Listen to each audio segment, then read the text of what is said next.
We begin with details of a problem that now costs Americans more than $800 million a year, and the story of a local man who tonight is trying to stop it.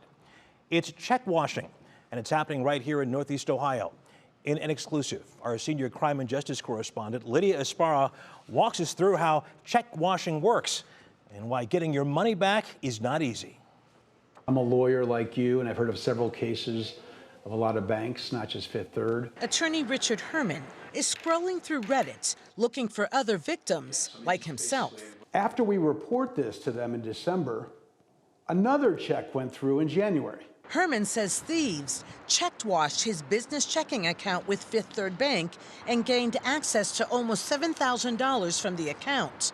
Check washing is when someone steals checks from the mailbox and mail carriers. Then they use common household cleaning products such as bleach or acetone to remove all the information on the check, except for the signature. Then changing payee names and dollar amounts to deposit the checks into their own account, giving them access to your account. Herman says he flagged Fifth Third of the problem. His account was being check-washed. We told Fifth Third about it, and they basically said, don't worry about it, we're on top of it. Then this. In December, we were hit with 7 or 8 checks. And again in January. When he got no results from Fifth Third, Herman sent a letter to the Consumer Financial Protection Bureau, the federal regulatory agency, to Senator Sherrod Brown's office, and to the CEO of Fifth Third. Under Ohio law, you have a duty to exercise ordinary care in good faith. This is not ordinary care. Please reimburse our money promptly. In this paperwork, Fifth Third denies his request and says because he has positive pay, he is responsible for monitoring his account.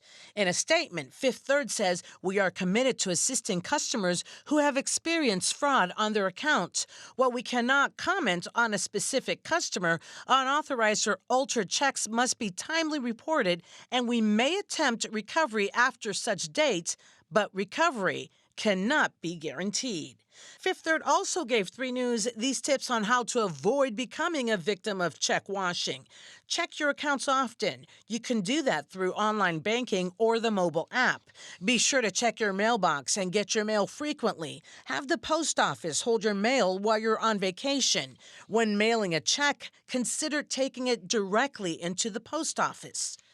Herman doesn't know where thieves got his checks, though he does know this. There are hundreds and hundreds of victims across the country, mostly the elderly, disabled, and immigrants. He has had 30,000 views on Reddit, some of them saying they were a victim too.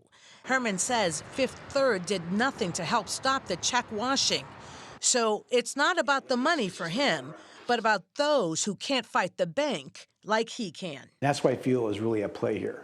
I mean, profits over customer protection and customer safety. Now, despite the declining use of checks in the United States, criminals have been increasingly targeting the U.S. mail since the COVID-19 pandemic.